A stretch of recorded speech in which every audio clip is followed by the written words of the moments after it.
Nice. Good job. You did it. Yeah. Oh, yeah. Let's go. Oh, Oh, yeah, it's being dewy, but that's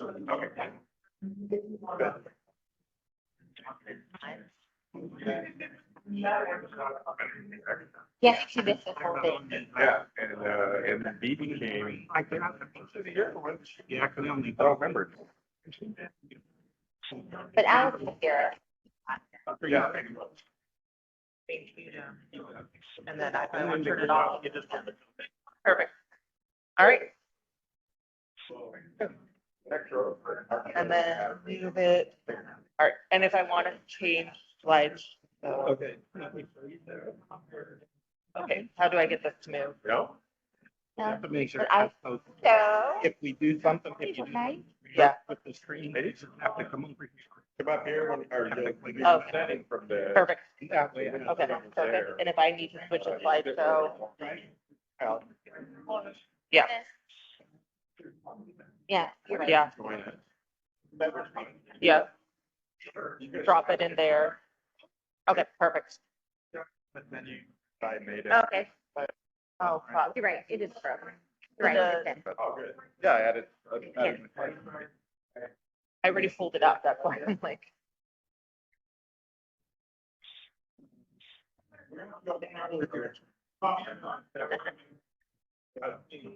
We've got some questions for you to ask. What's on that?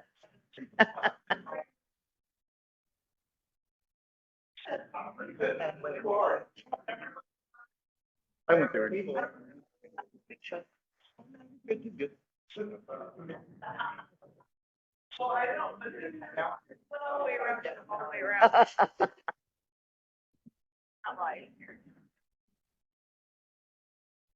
Good. What's that? Oh, Ecuador. Yeah. So we're going to Quito, which is the capital, and it's super high elevated. And it says if you have heart issues, which I do, you just talk to your doctor. So I'm like, we're gonna just chill in Quito, but then we're gonna fly down to the Galapagos and see a bunch of the islands and. Did you, Yeah, see apparently green and one that looks like backyard. More at it. Yeah, they're herbivores, like they have like huge claws and they're like, they look like they're 4 feet long. I like a dinosaur or a alligator. Yes. Yeah. I can't wait. And I'm like, because they don't eat me. I mean, they could like tear you apart. But generally, I'm not as scared of cats. They're just gonna frighten me.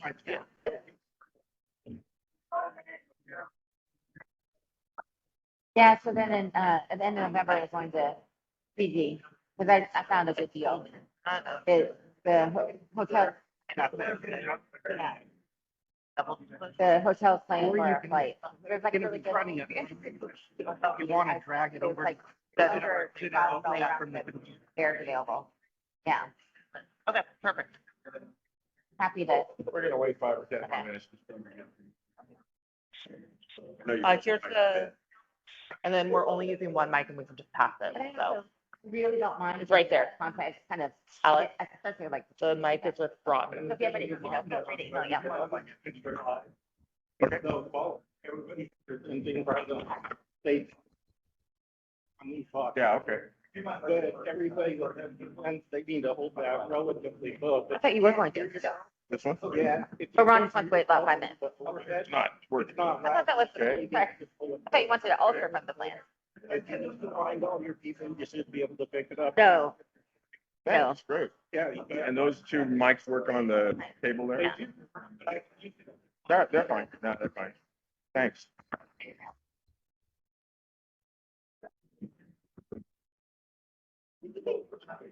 Okay, everybody gonna present down there at the little table. I think that would be better than up here, but I don't care. Hello. Oh, I like that. Good family talk. Very pretty. Old Navy, baby. I'll wait for a couple of seconds. Thanks for everything.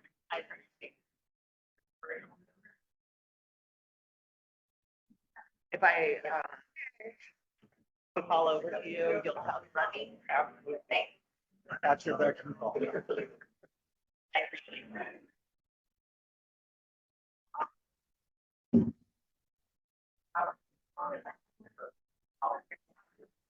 I'll set a pointer on it. But it doesn't always work very well. That's this way. Yeah. Gotta point it this way. So. Always trying to go through the fly. That's right. Point it. If you need to use it. Stop.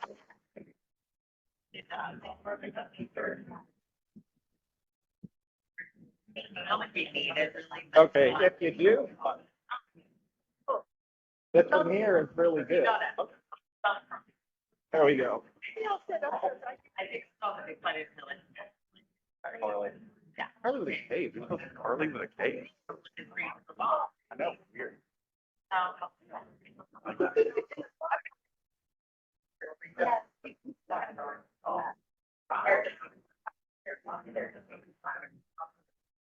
Oh, yeah, no, there's one here. So, That's it. Oh, right. I thought Ron usually.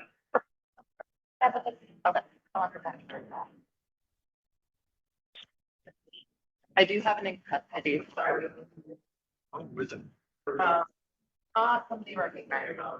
hey, Jack, you stop pretending like you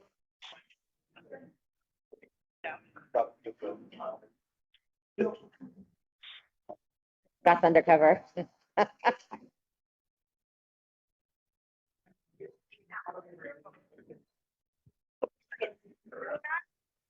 Better. Oh. I don't have to be here. We have.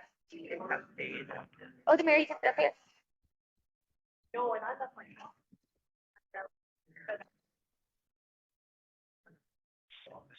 Oh, I can have a cup of joke.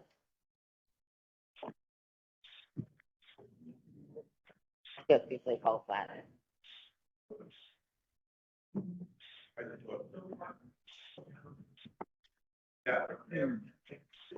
It's funny because people here are. Oh, yeah. That's another good reason for it. Oh, got to go in incognito, huh? Yeah, I know, that was funny. Oh. I see the furniture. We don't. Huh? Uh, Did you want the microphone? on the right hand side, first of all, we probably recognize them because Texas meeting. You can't be next to with Jenny, like behind her here. Go from the beach. And then, yeah. And then behind Joe, you can be. We don't see them. I mean, they rarely do they come in person. There's a front row. We call them people. Call them people in back.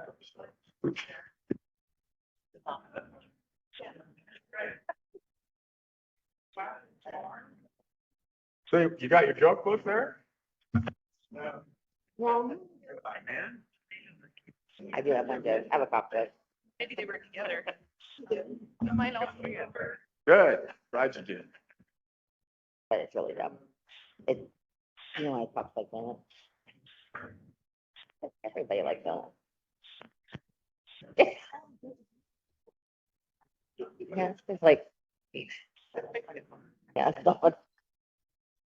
Did I not tell it?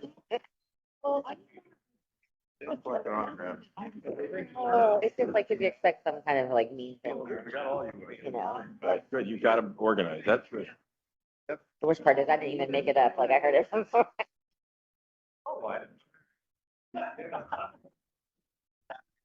Thank you.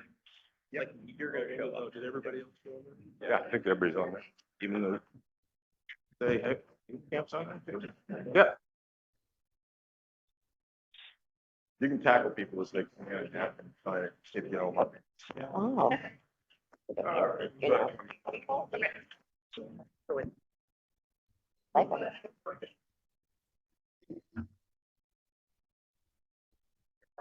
That's a fake crossover. I needed that chair.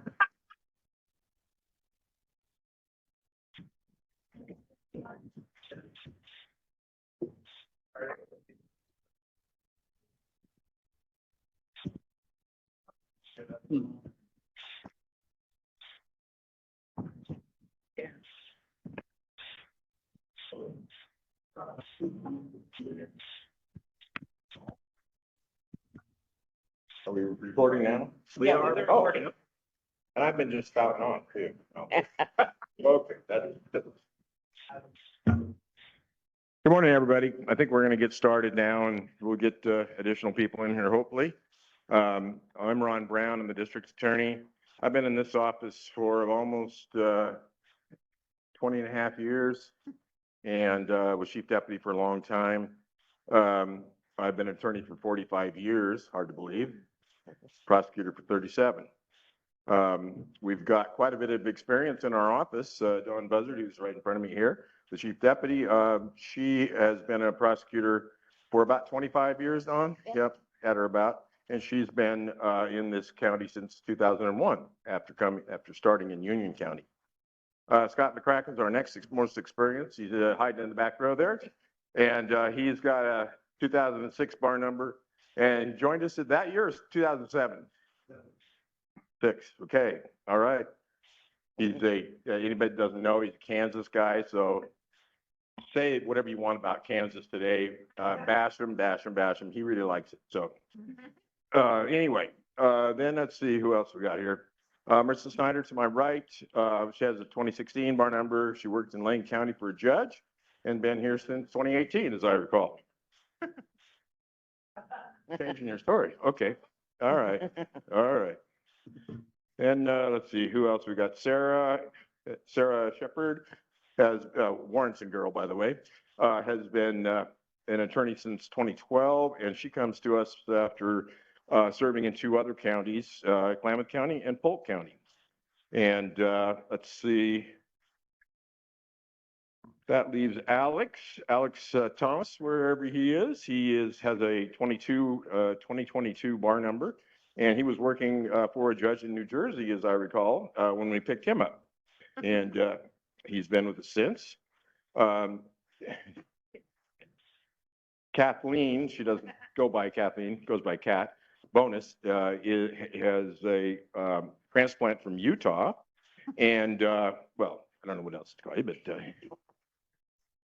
And she has a 2012 bar number also in Utah, and she joined us last year, just after the training, I think, or not too long. And then Jennifer Beebe, who's sitting up here at the front. She is our latest, and she's got a 2019 bar number, I think. And she was in Crook County before she came over here. So we got a whole bunch of different things we're gonna cover, as you've seen from the ad. And our first topic is going to be domestic violence, strangulation, and interviewing children, just right out off the bat, because that's probably, besides DUIs, that's probably some of the most common problems that cops have to go out on, and probably some of the stickiest wickets that you could probably ever want to deal with. So we will be having various presenters, Dawn Buzzard, Marissa, Alex, and Jennifer. I think that's the extent. And one more thing. If you have questions, please ask questions. What we're going to do is we screwed up the video. We're videoing this thing in here, so we have to be on our best behavior. No, we don't. But we do need to make sure that people don't talk over each other, and that we get the voices all recorded, because people tend to move away from the mic. So what we will probably do is ask each of the speakers to repeat the question, so it goes on here as well before they give the answer. Okay, there we go. Take it away. All right, folks. Well, thanks for coming today. I think that it's appropriate that the first category of cases that we talk about is domestic violence because, in my personal opinion, I've only been prosecuting out here for 2 years.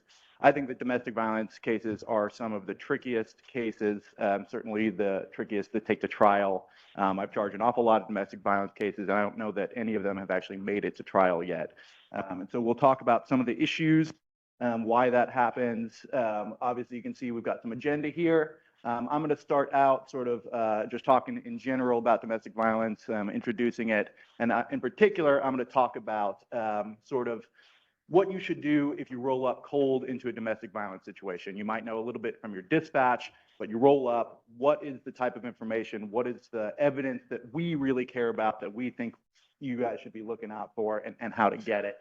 And then I'm going to talk a little bit about the second 24 hours, because I think everybody in this room, I think most of the agencies do a great job with the first hour. I think everybody does a pretty good job with the follow-up with that second 24 hours, but I think we could make a lot of improvement in that area. We're just going to talk a little bit about multilingual issues, and I know we have Odemir here from our Victim Advocate Service, who's going to talk a little bit about multilingual issues as well. What do you do when you have a victim who doesn't necessarily speak your first language? Marissa's also going to talk about juvenile investigations, what you should do when you have a juvenile in the room who's a juvenile witness, how you should deal with that situation. Don is going to talk about Carley's Law, which I've spelled wrong there. It's Carley's with a K. And then talk also a little bit about Lighthouse, what that is, referrals. I know pretty much everybody in this room, or most of the folks in this room, are pretty experienced. So we're talking a little bit, assuming that there are going to be some new folks listening in and getting some additional training, but always good to get some refreshers. In particular, we're going to finish up. Jennifer Beebe is going to talk a little bit about some of the new language that DOJ has been thinking about and encouraging officers and our offices to think about, and just some mindset shifts. I'm going to use a lot of the old language, a lot of the old terms. I'm going to use phrases like victims, perpetrators. I'm probably going to slip into he, she pronouns, usually with he being the perpetrator. Do what BB says, not what I'm doing in terms of using language. And then before I start, I want to talk just a little bit about actually defining what domestic violence is. I think we all colloquially have an idea of what it is. And I think we usually think about domestic violence as intimate partner violence, boyfriend, girlfriend, husband, wife. Domestic violence actually has a statutory definition, and especially for new folks, if you're ever in like any doubts about, oh, what does this word mean, or what is this? Somebody has probably down in Salem, thinking they've got a big brain, decided, oh, I'm going to define that by statute. So there's probably somewhere in the statutes it's defined. And domestic violence is defined. It's defined as abuse between family or intimate members.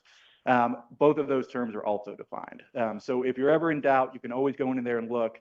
And one of the things that you'll find, when you do go and look, is that domestic violence does include some categories outside of that.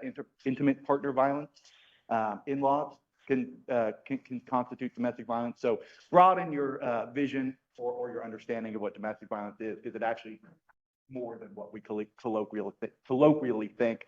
This is a thought experiment that usually gets used in sex abuse sort of types of cases, but I think it also makes sense here. Just imagine your biggest, most explosive fight with your intimate partner, maybe when you said things that you would never want repeated, and then imagine explaining that to a stranger while your partner maybe is on the other room, and then imagine having to repeat it again, potentially at grand jury in front of a room of 7 strangers, and then again potentially at trial. And imagine now how much of a disincentive that is for you to cooperate with the police and cooperate.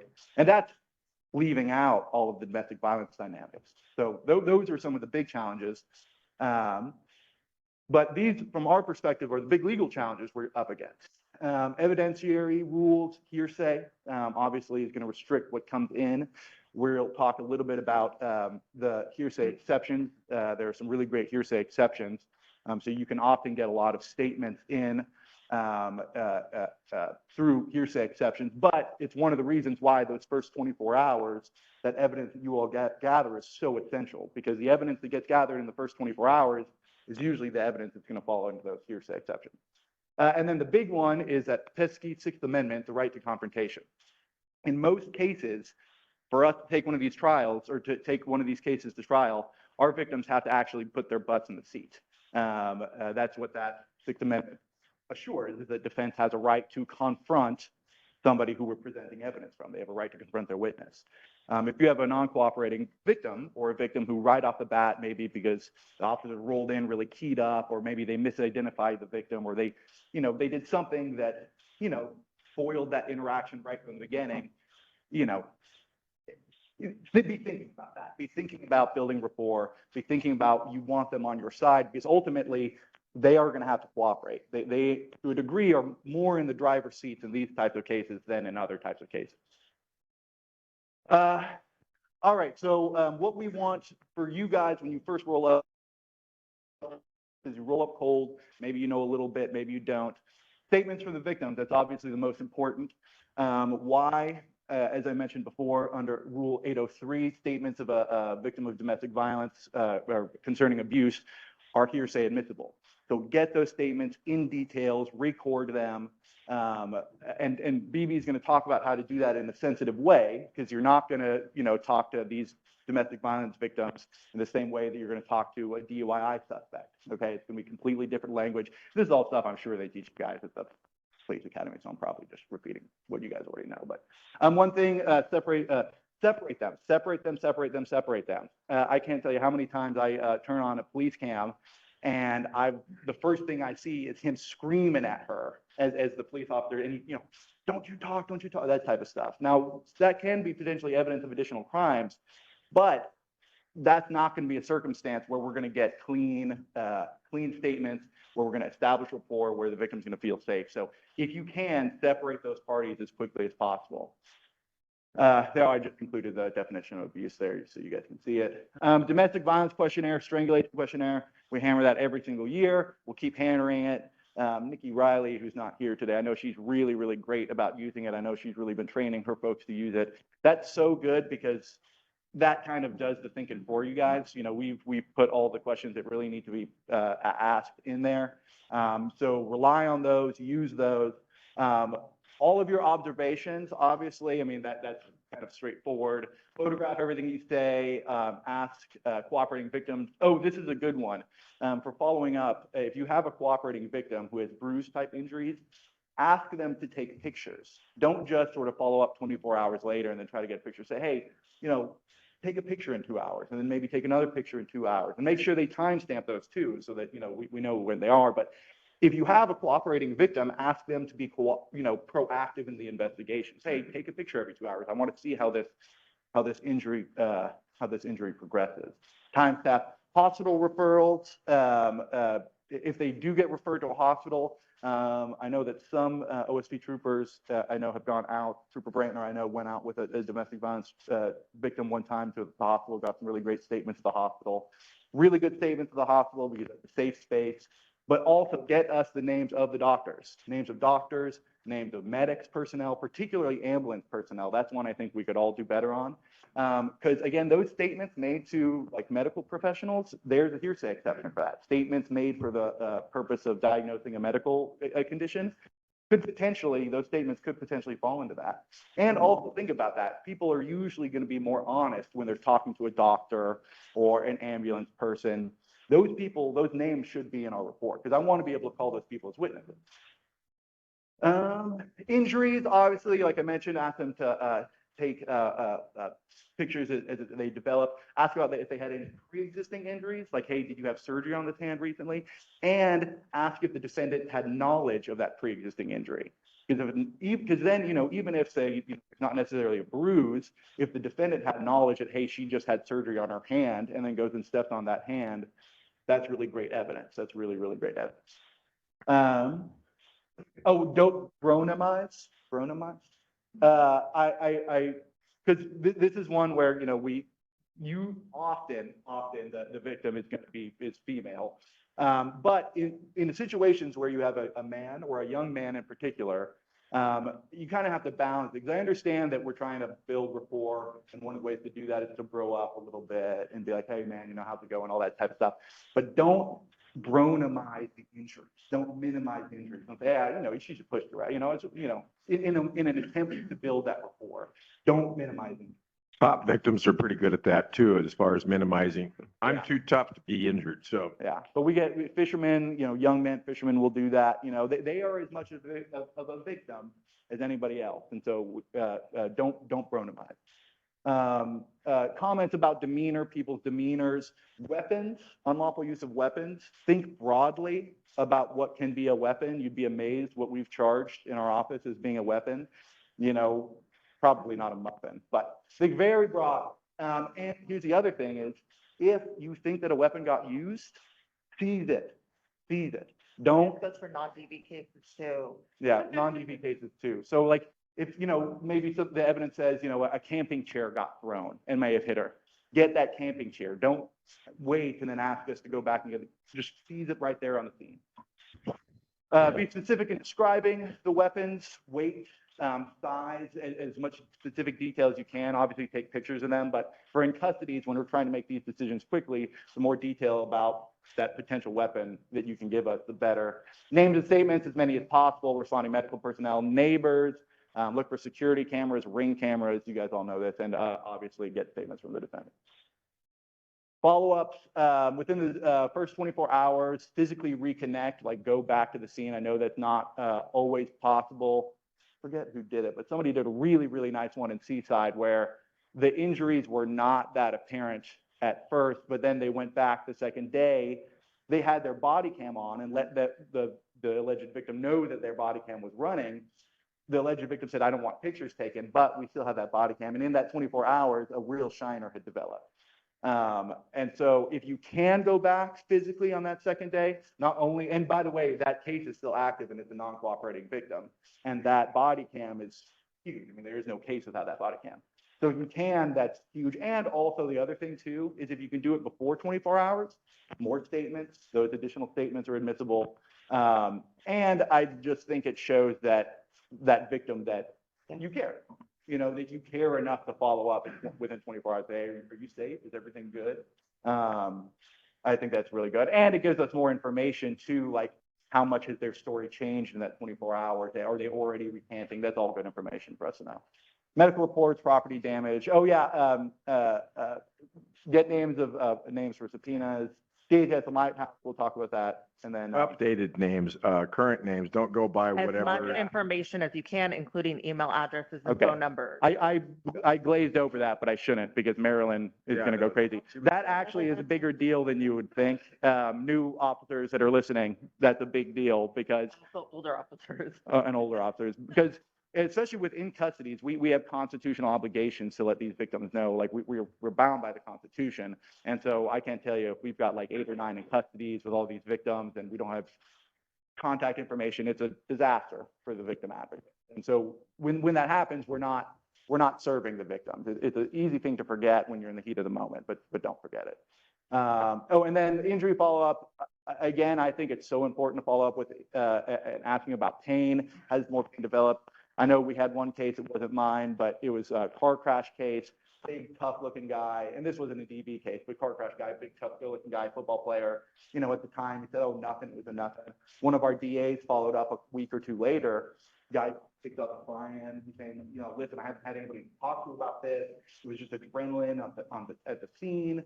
Like, this is seriously become a huge problem for my life. So don't discount the impact of adrenaline and trauma in aiding in the body's ability to discount or not recognize physical pain. Okay, that's it for me. As much physical, let me just interject one thing. We always have to be thinking about trials. And there's nothing worse at a trial than just having your victim and not having any physical evidence that you might have had, or any recordings that you might have had, or photographs. We don't want to he said, she said, because the defense always makes victims, whether it's DV victims, sex abuse victims, out as a liar. And then they try to say that, you can't believe this victim because she, they don't have pictures of her and they don't have recordings of her. So do your best, because the physical evidence cases don't end up in court very often because people don't want to face a jury and have all this stuff stacked up against them. Go ahead, Marissa. So, In the definition of And by that, it means persons that are cohabitating in a manner like a married couple. So it's intimate relationships. So yeah, it's not roommate. So it's married. It's as similar to married as possible. It's not just cohabitating like roommates. Thank you for asking that clarifying question because Yeah, and the law had not been clear for many years, and then it became clear. So we used to Basically- be able to charge that, and now we it's can't. basically people related by blood or marriage that are adults or living in a manner like blood or marriage, living as adults. So no kids. So this comes out of a number of situations we've had lately where people are using children or another witness as translators. And so this comes to any non-English speaking investigation. I know most agencies have gotten pocket talks lately. How many agencies have pocket talks? Everybody. So everybody but CCSO? Pocket talks in our investigations have been wonderful because what they do is they will verify essentially that the person is understanding you because they will talk back in a way and they also show the translation, not to us obviously, but they do a really good job. So basically the dues are in order. If you have an officer on duty who speaks the language, please utilize them. That is awesome. I know that about 3 agencies have somebody who speaks Spanish at least that's certified. Is that right? I know APD does. I think Warrenton does. Yep. And I think CISA was going to get somebody maybe? No? A Spanish speaking officer? No? Okay. But having that is an amazing resource. And I know sometimes they'll cover for each other. So if you can get an officer on hand that does speak Spanish for Spanish speaking cases, that's like the cream of the crop situation. From there, pocket talks, really great. So please utilize those 2 resources first. If you don't have those options, language line is your next best. And lastly, if none of the above are available, Google Translate, utilized on body cam, demonstrating how you're utilizing it. Please do not use another person on scene, but if you have to, do not use the child, especially if they're a witness to domestic violence. This creates a really horrible situation for them and it re-traumatizes those victims. I think most of us have had one of those cases and it puts that child in a really bad circumstance. It can re-victimize them. It can make them feel like they have to talk. We don't know if they are translating correctly. Same kind of scenario with language line, but if we have to utilize it, it is an option that we have available. We've had to utilize it in the past, but now we have a lovely person who also speaks Spanish in our office, and we're very grateful for that. For other languages, we obviously do have to utilize that. Moving on to talking to children. So this is going to be both in DV situations and non-criminal, like delinquency cases, and then delinquency cases. Make sure to talk to the children on scene. So this is in domestic violence situations. We'll often see there was a child on scene and nobody was talked to. Please talk to the children. And when we say talk to the children, please interview them away from the parents in a safe location for them. So if that's their bedroom, if that's the living room, if that's outside of the home because the kiddos are not safe, if that's at their school because it's not a safe situation out after the event, that may be the scenario, but we'd rather you obviously interview them for similar situations that Alex spoke about. Explain why you're there.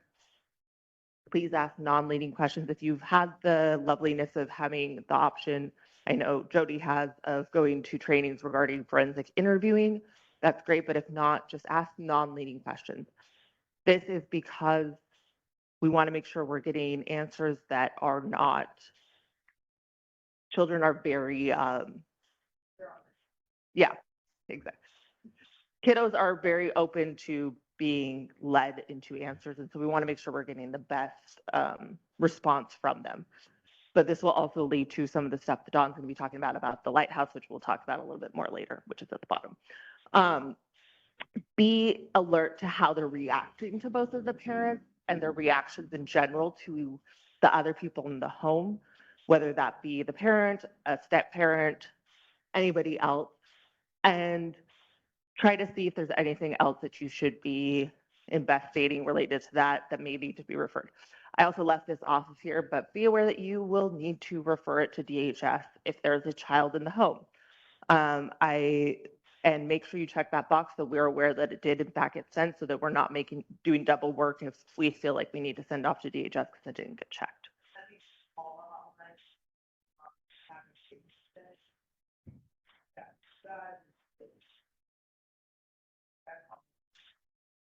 And as Jody just said, make sure you are calling the hotline in addition to making sure the report gets sent in, because there are a number of times where we've sent an email to DHS just checking to see if they got the report or heard about this case and they are unaware.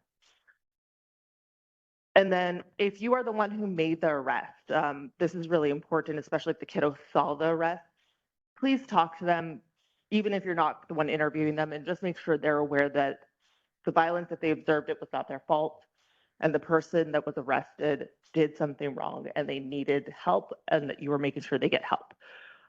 We've had a couple cases recently where the kiddos are the victims of the violence and blame themselves for it. And so this is a really important thing to happen, especially in those scenarios, so the kiddo is aware that they are not, in fact, the person that caused their parent to go to jail.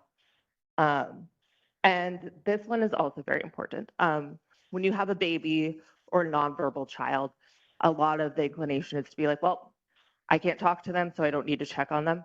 Please check on them. Please make sure that wherever they are, you're putting a note of where they were located. Make sure that you look at them, see how they're reacting to the situation, what their body language is, and still document it, because it is important. It also helps us with charges like assault for felony and advanced harassment and other charges, because it helps us to indicate where they were. Yes, Jody. No, I appreciate it. I also like people talk with the feelings or are really now. How does that color?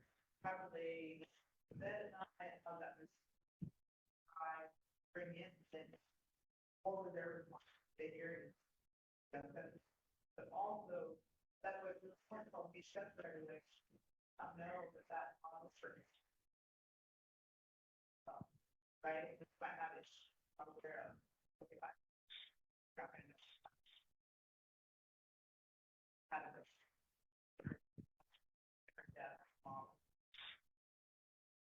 As Jody just said, for the recording purposes, no, I appreciate it. It is very important to also talk to those who can speak about what the routine is and how people were reacting in the home and where they were located and what everything is expected of them, because there are different noises that babies can make and that might indicate an injury that we're not aware of. And then eventually, we really are working hard, and Dawn will talk more about this in her presentation about how to do it, especially for those road cops that don't necessarily know about Lighthouse for DB cases. Moving on to interviewing youth that aren't necessarily involved in DB, but in the wider cases of just criminal investigations.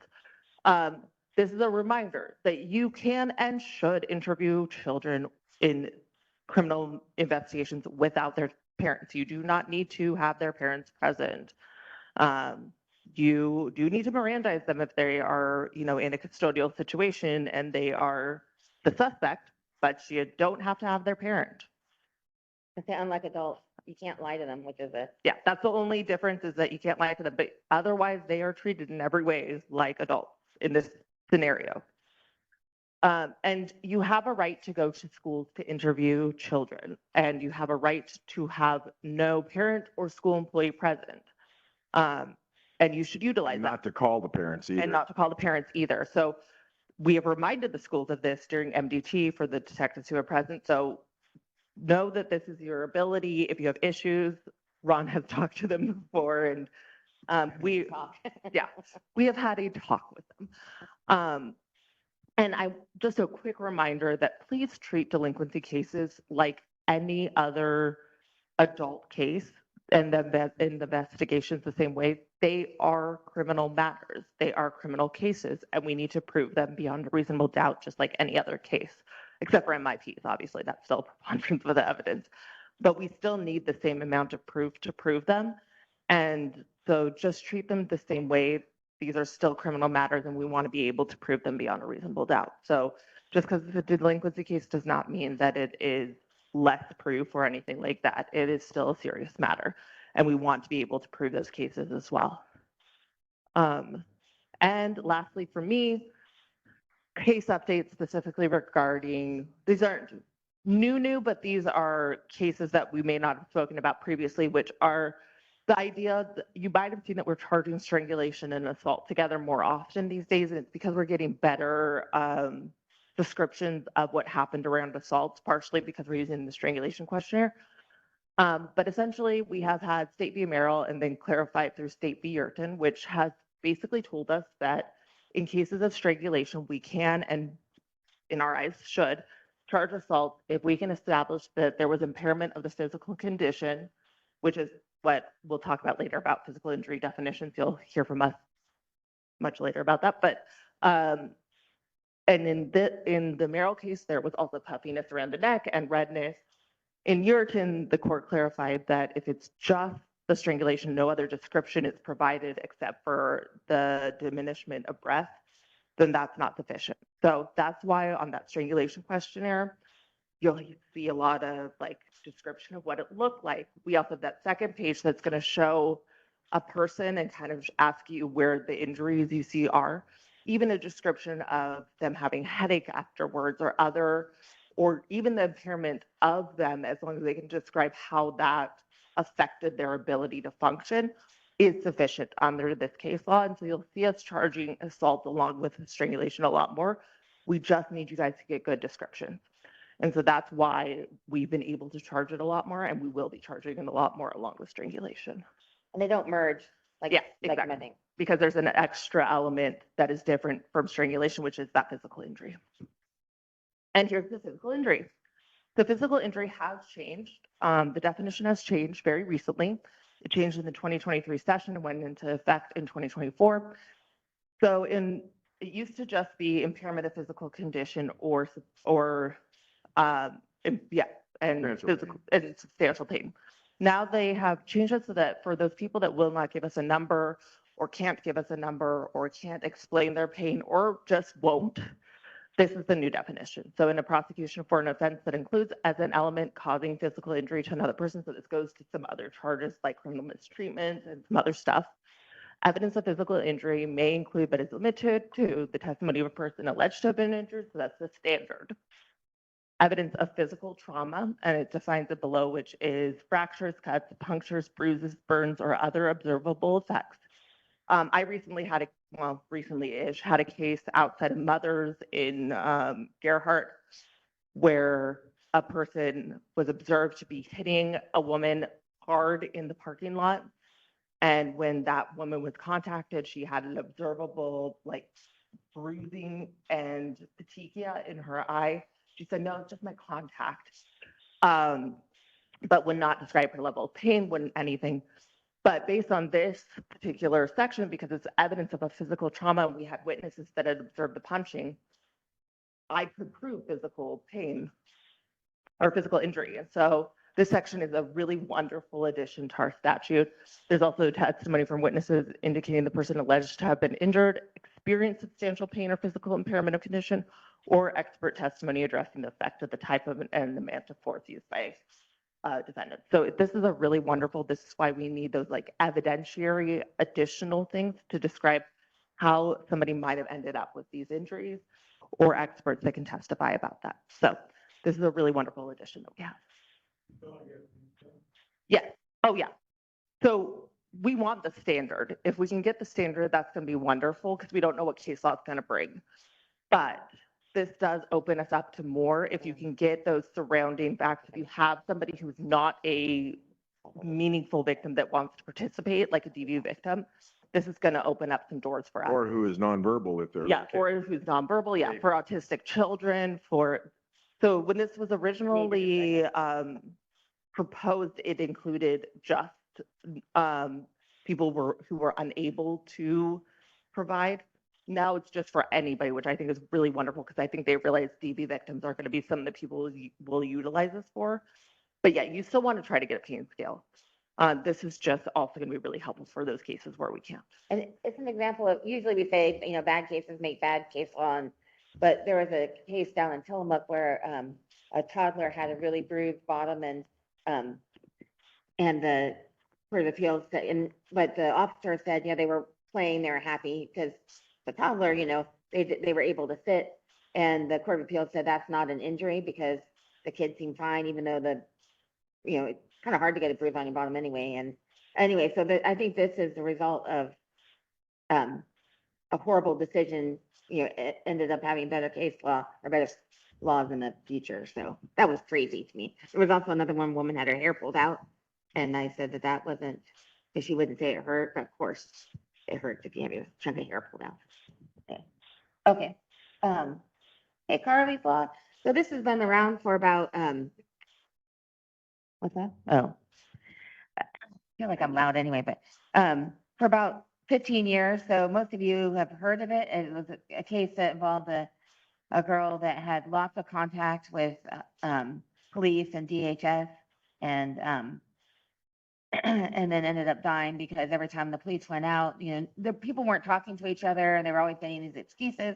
And then, of course, as we see happens a lot, the child was pulled out of school. So the school, nobody was really having eyes on this child, and she died.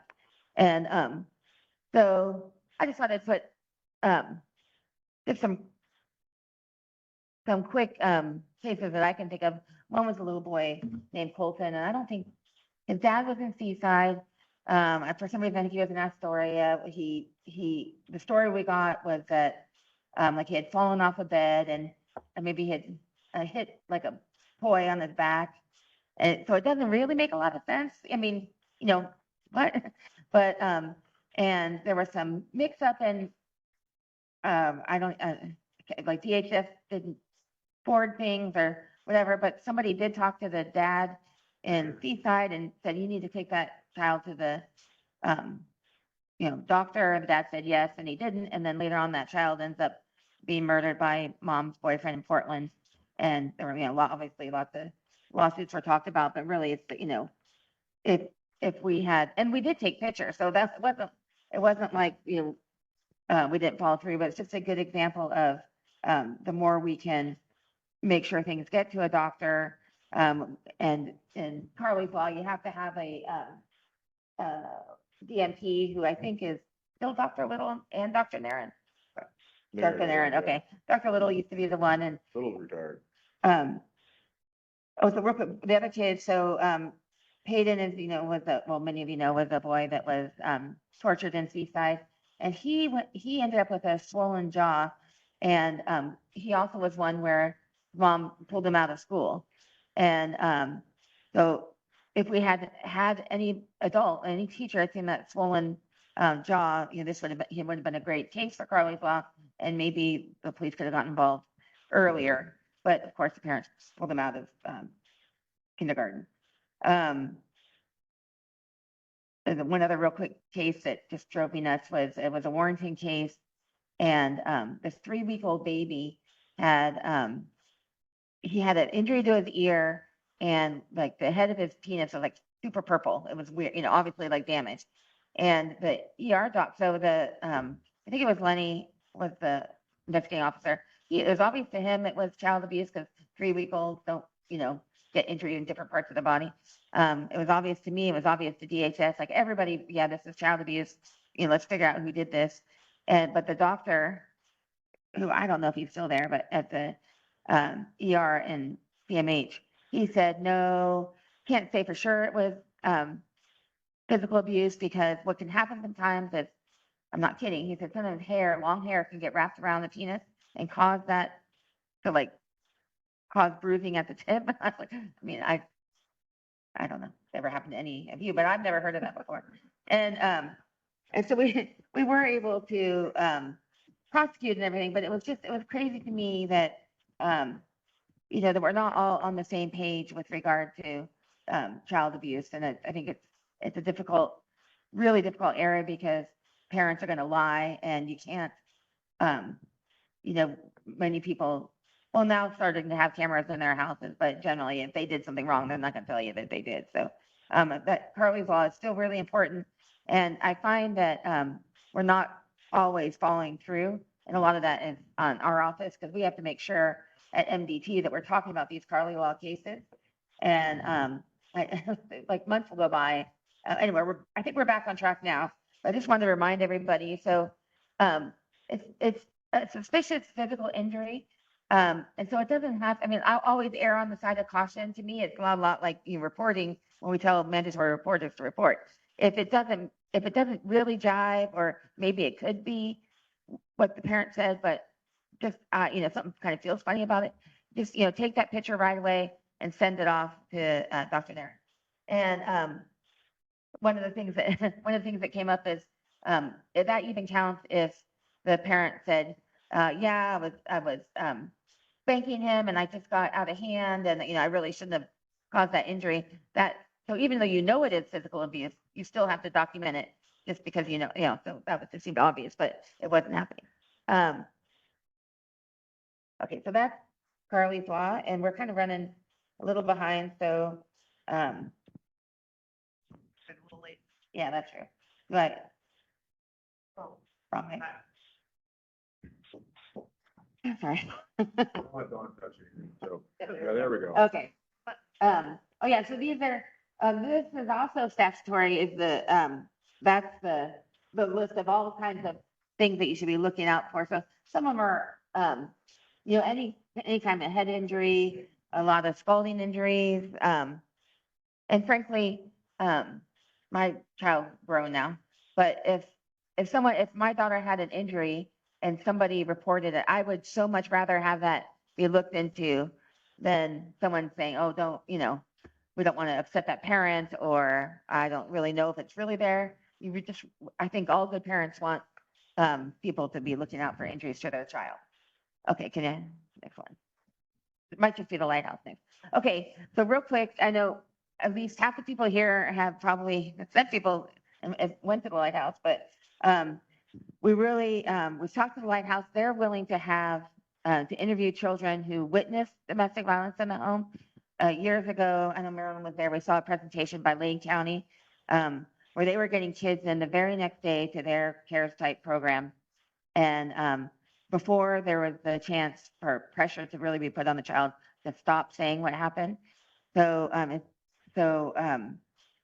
our lighthouse is willing to do that. We have some changes to be made because right now we can't get a child in the very next day. I mean, I can't. Whatever, is that fair to say? Like, okay. Yeah. So the faster we can do that, but the more we have coming in, maybe we can get more money for another evaluator, or, because we really want to have that happen as soon as possible. And then I was talking to Marvin. I said, how do we let officers who aren't detectives, because they're going to be working at night potentially. A lot of the stuff happens in the evening. Because generally you want to be there, you want to send information to the lighthouse so they know what they're going to be asking about. But you also want to view the questioning. So, because you were the one who's, had the best knowledge, so you want to be able to update the investigator or the forensic interview and say, yeah, oh, also ask this thing. And so Marvin said that the officer who might be off duty could witness, could watch via, computer, or another option might be talking to, maybe talk to your detective and maybe they can fit in. So there's a way, I mean, we still have to kind of figure this one out because we're not doing it consistently. I mean, it's really rare now that we have kids that go in. But I think we can get better at it. Lighthouse is willing to do it. And then this is a form that Marvin sent me, but this is the CARES form. And I could not find it on the website. So if you go to the Lighthouse website, there is a way to contact Marvin. And he said he's going to be working on a presentation to go out to all the agencies. So this is something that's just going to get better and better.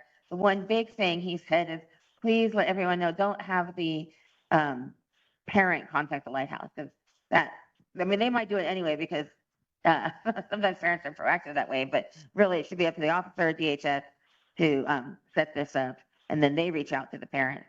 And I guess the only thing I can say is try to, the lighthouse, if you haven't been, is a pretty cool facility. Because it's a beautiful view on Marine, and it's right next to a candy shop, so it might be good incentive. But just it's a nice safe place for kids to go, and I think the more you can talk to a parent about it, that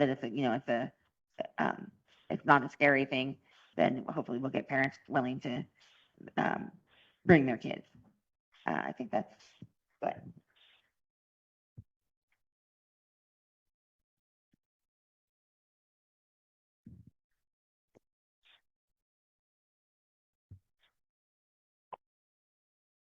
Okay, I'm going to talk.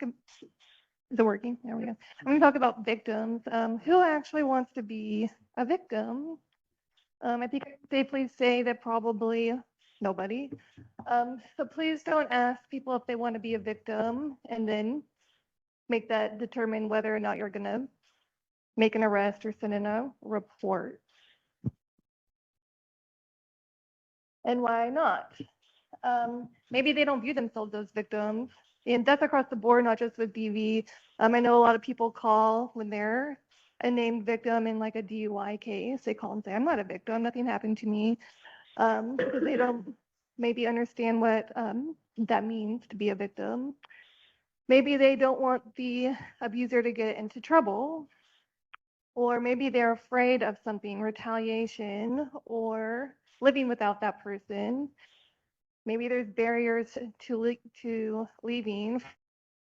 For not too long ago, they went to grand jury, and right before we walked into grand jury, she said, if they think that he didn't do it, can I get the no contact removed? Because we live together and I don't know how I'm going to pay my bills. So that's some of the things that victims are thinking about when their abuser gets arrested. And if we put that pressure on them to decide whether or not they want to be a victim, there's a good chance they might say no. And it's not up to them, it's up to us. Right. So, So instead, listen to their story in full. If you go out there, let them tell their whole story without asking questions or interrupting them. Remember that they have been through a trauma, and most likely it's not the first time that they've been through a trauma, especially with DV. Be kind and don't judge. Maybe you've been out there more than once. Please don't act like it's an inconvenience, and make sure that they feel like they can call when they need help. After they tell their story, follow up with clarifying questions if needed. Take photos and document evidence, interview witnesses. Like Alex said earlier, a lot of times the victims come and they change their story, like especially at grand jury. And when we have statements made to officers and evidence, pictures, and such, that's very helpful. And then write a report, send it to our office, and then, as Ron just said, we will make the decision as to whether or not a crime took place and whether or not we file charges. Dan Wendell from DOJ once said to me, there's no such thing as pressing charges. The victim does not press charges. So it is up to our office on whether or not we are going to file. And that takes the pressure off of the victim also. I had a victim once when I worked in Crook County that was very, very, I could see in her face how much pressure she felt being a victim. And she kept calling our office and saying, which is a whole nother issue, that his family kept pressuring her to drop the charges. And the relief she felt when I explained to her that it's out of her hands, like I could just sense the relief she felt. So just don't put that on the victim. That's what our office does. And then if and when they recant or change their story or don't want to cooperate, our office will deal with that. And that's it. thank you, everybody. Any questions in regard to that topic? Okay. Our next topic will be search and seizure, et cetera, from Senior Deputy DA Scott McCracken.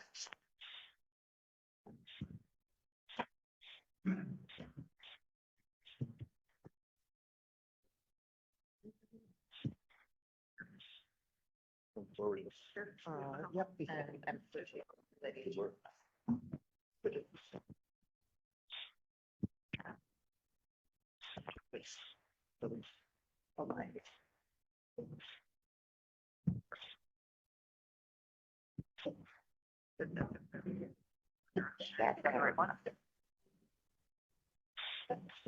Morning, everybody. So search and seizure, obviously the topic that we come back to every year. The case law never, ever, ever gets any better for us so far.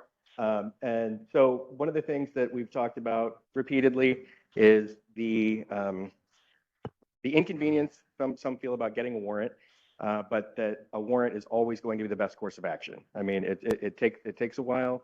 You have to deal with the gatekeepers, all the judges, some probably easier to deal with than others.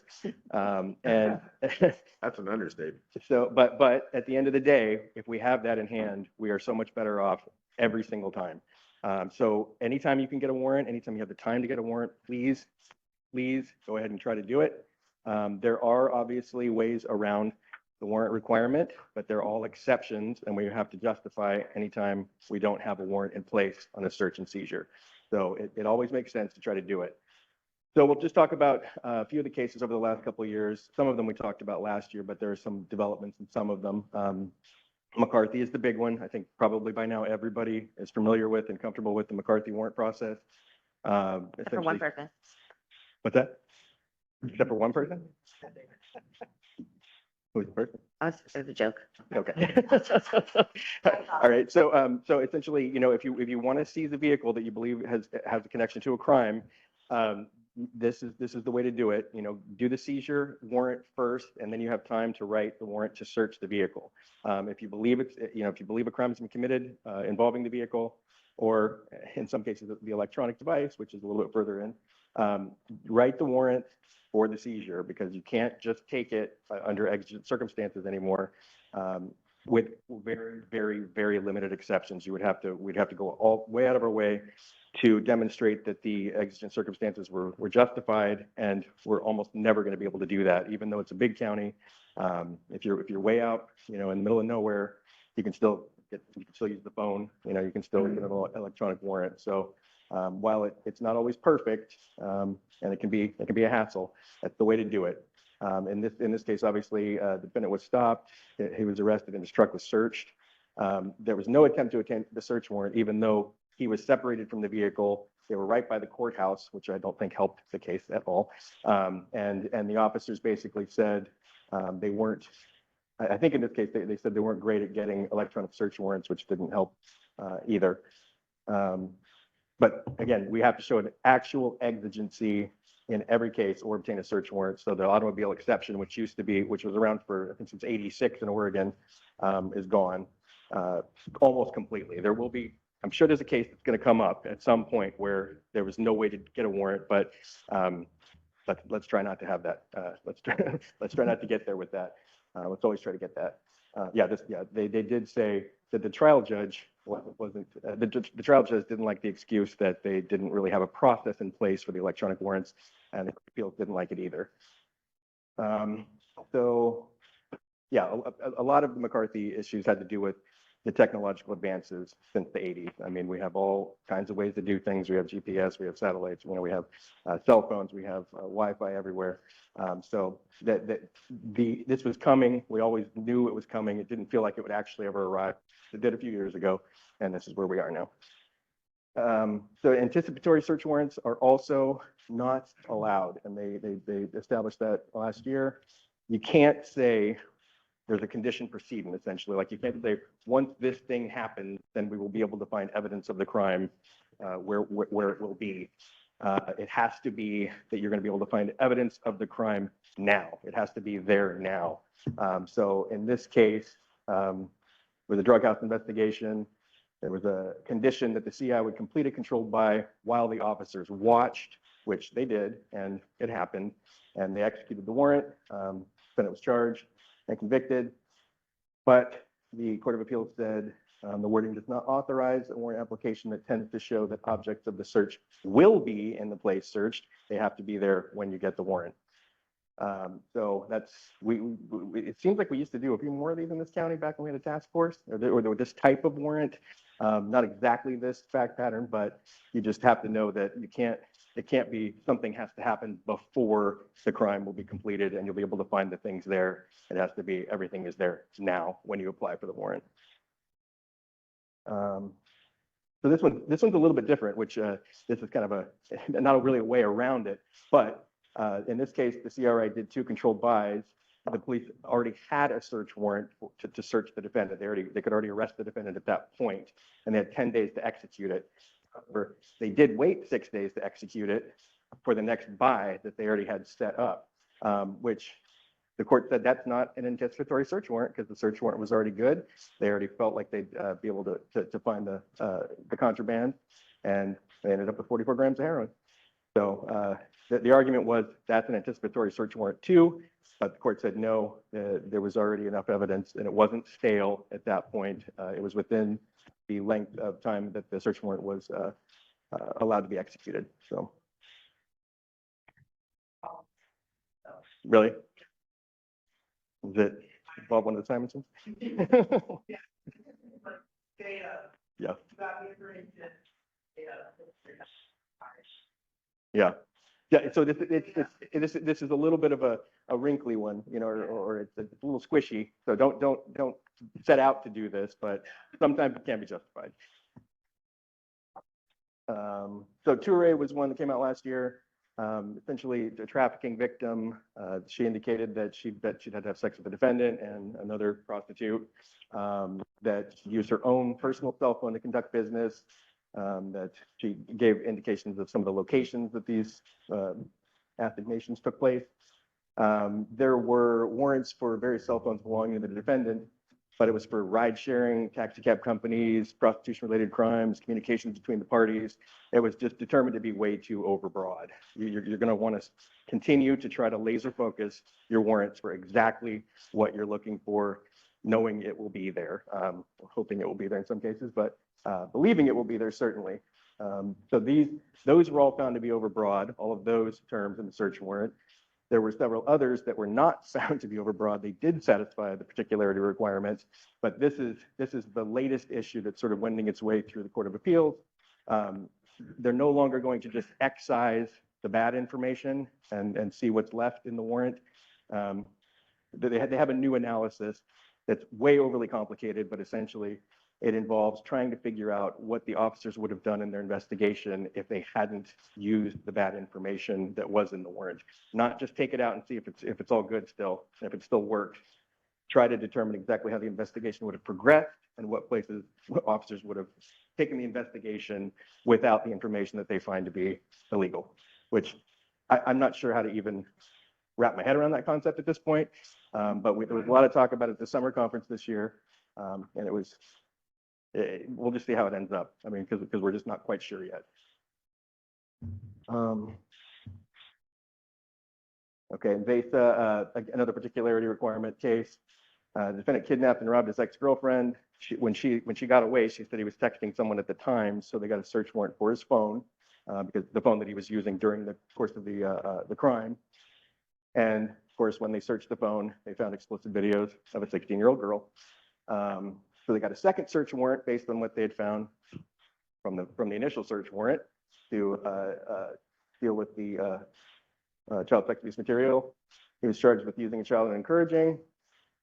And of course, the Court of Appeals said that wasn't what they were looking for. So what they found, which is essentially what we used to think would be like in plain view on the electronic devices, it's not going to work for electronics in most cases. You find something else that was illegal on an electronic device when you're supposed to be looking for one specific thing, you can't then get a second search warrant because you found it from the first search warrant. So those were all suppressed, and it led to a reversal of those charges. This has been a pretty consistent line of cases as far as electronics go, that if you're looking for one thing and you find something else, that you weren't necessarily supposed to be looking for, according to the court, you're not going to be able to say, like in a house, it was in plain view when I went into the house and I had a search warrant to go in, not going to work for electronics. Yeah, so this one, Serrano, yeah, the victim indicated that she uploaded graphic pictures without her permission. He had multiple items, multiple cell phones. Same kind of thing happened. The search warrant was obtained for evidence of rape and sodomy. There's another, they find evidence of other victims on the electronics. And the Court of Appeals again said, first search warrant was lawful, but the additional images of other victims was not responsive to the first warrant. Therefore, finding it was suppressed. So these are incredibly frustrating. I mean, obviously Manzer was the beginning of all of this mess. Other states don't have to deal with this, but we're not in another state. Bach is one of the cases that strictly limited the plain view doctrine when dealing with electronic search warrants. And essentially all of the reasoning is when we break it down, the courts are going to say no if you found it and you weren't looking for it. Revo was the case where they inadvertently omitted the apartment number on the search warrant, but it was in the affidavit, but they didn't incorporate the affidavit into the search warrant. And the court said in this case, it was the good faith exception applied. They had the two documents together. They explained to the judge what they were looking for. They went to the right apartment. They didn't do anything that they weren't intending to do. So it was sort of saved by the grace of a court of appeals. Cantrell, another case where a lot of these cases deal with sexual abuse of children. In this case, there were several devices that were seized pursuant to the search warrant. Again, the defendant argued that the search warrant was overbroad. Because there were so many different items taken, there was no way to establish that they were all more than likely than not to have the CSAM on it. The court basically said it was likely that might be on some of them, but not that it would be on each of them. So you have to be really specific about which items you're going to search, which electronics are going to contain the evidence, and you have to explain why it's going to be there. This is a newer case. Basically, this guy was taken into custody on a detox hold, but the officers took his backpack with him, like selected the backpack and took it with him. So it's not technically a criminal case, but the courts have said that is a seizure. Anytime you collect something of the defendant to take with them somewhere, that's you seizing it. So you have to have a justification for it if you later search it, without a warrant. So in this case, it's a little different because it's an administrative search, but that's the takeaway is if you pick up or collect someone's belongings and take it with them, then you have seized it. So this case, this guy was using the A&W's Wi-Fi to look at child porn. And essentially they said that he had no right to privacy using a public Wi-Fi or guest Wi-Fi that had a pop-up agreement, saying don't use this for anything illegal. The court actually said that was not a search when law enforcement investigated it after A&W reported to them that there was criminal behavior taking place on their Wi-Fi network. So that one was okay. Of course, consent searches are one of the other ways that you do a lot of the searches with people. I mean, we have to clearly establish that the person is consenting, that it's voluntary consent. A lot of agencies have paperwork, cards to sign for consent. I think that's always helpful. But essentially, just look at the totality of the circumstances. Make sure that there's nothing you're doing that's coercive or that could be seen as using the power of the state to convince them to consent. People can consent after they've been arrested as well, but again, we just have to be able to show the judge ultimately that in fact they did voluntarily consent and their will wasn't overborne somehow. Yeah.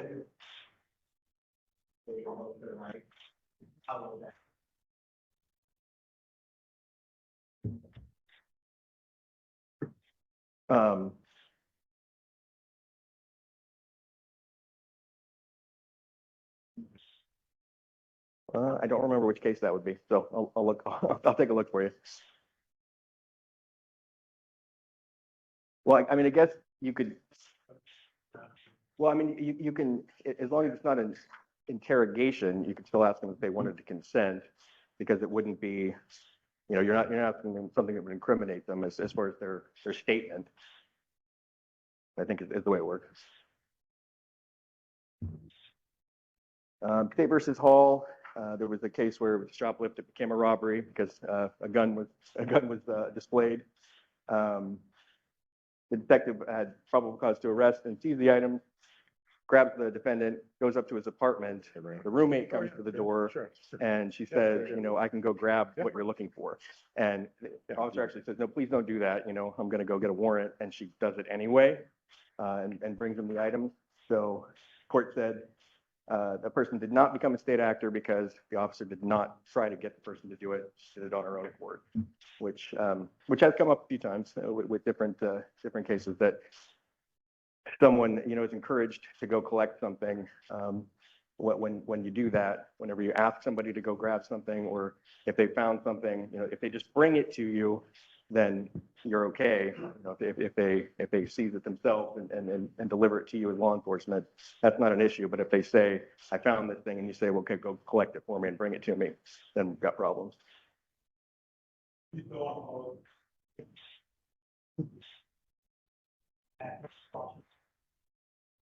PC. For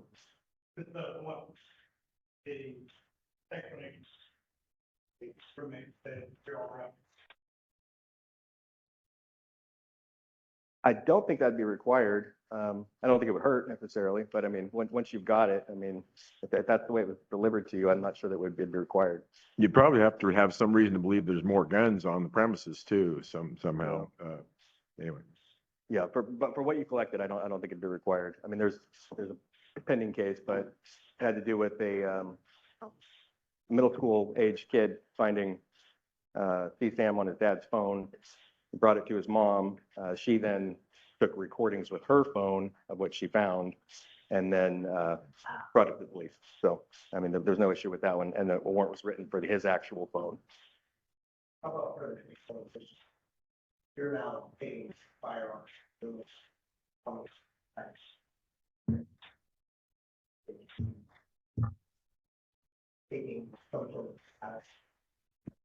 I don't think that would hurt. Yeah, I mean, if it was just the existence of it, like for a felon in possession, I don't think it'd be an issue. But if you're trying to analyze it for other things, I think it would make sense. Another consent search, defendant's roommate reports the defendant pistol whipped him.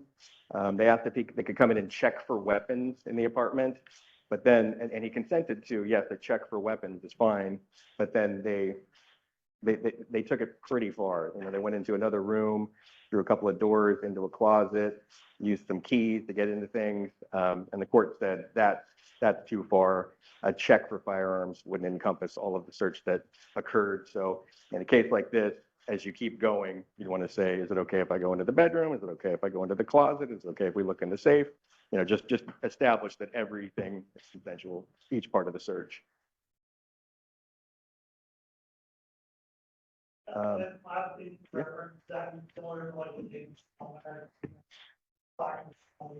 Looking for a robber? In the attic? Well, yeah. I don't think that was consent so much as they just kept looking for, what, I think the alarm went off and they just kept looking and looking and looking. It wasn't like Sotomayor was there going like, yeah, take a look. I don't care. Go up in the attic. I don't care. No. It actually makes no sense, Phil. That makes Yeah. no sense. The door was open, the alarm was going off. They were looking at places where. They were looking to make the playoffs is what they were doing.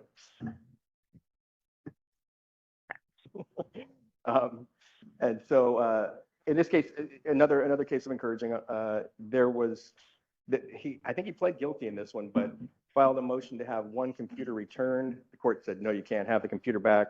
They said it was ultimately going to be destroyed. Then another victim came forward. They wrote a warrant for that computer that was not destroyed, found more evidence of CSAM on it.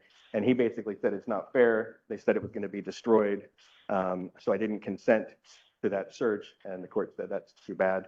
It didn't get destroyed, but they got a warrant for it, and he was convicted on those charges as well. So this is a recent case that I had missed somehow.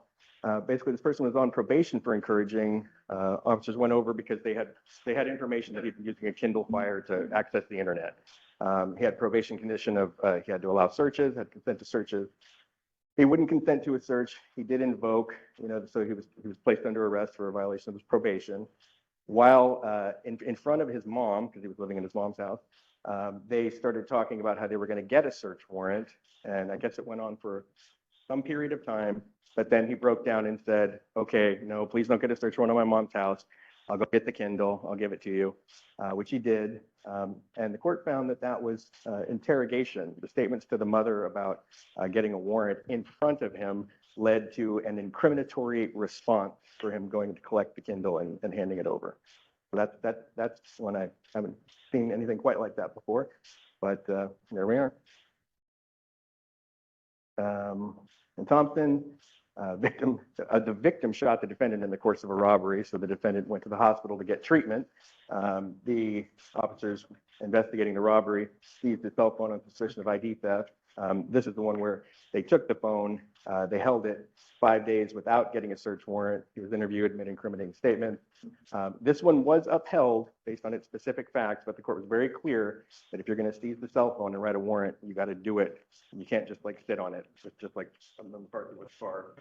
You have to kick it into gear once you've taken the thing. You can't keep claiming exigency once you have it. It's separated from the defendant.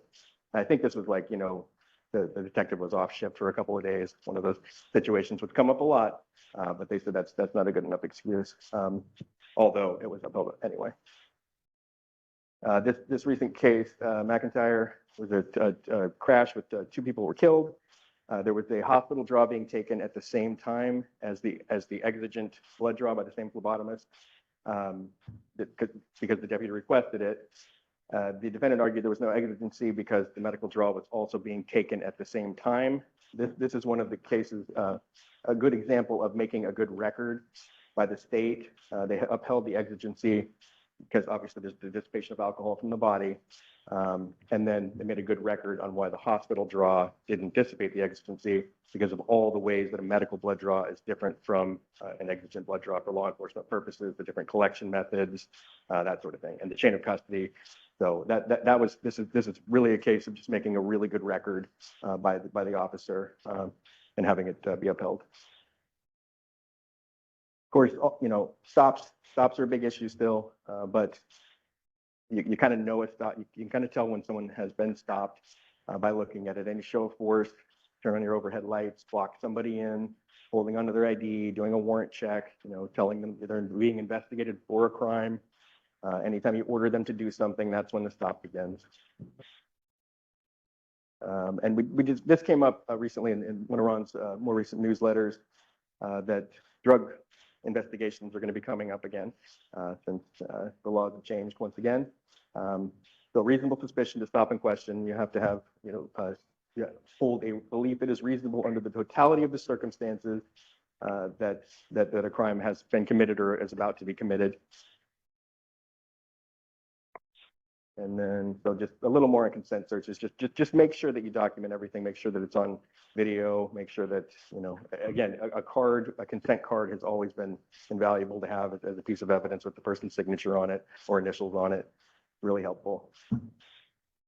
And if it's a third party, we have the burden of proving that they had actual authority to let the area be searched. So sometimes common areas come up, but we've had cases where, with teenagers in bedrooms, you just have to be careful to make sure that the person who is letting you in actually can let you in.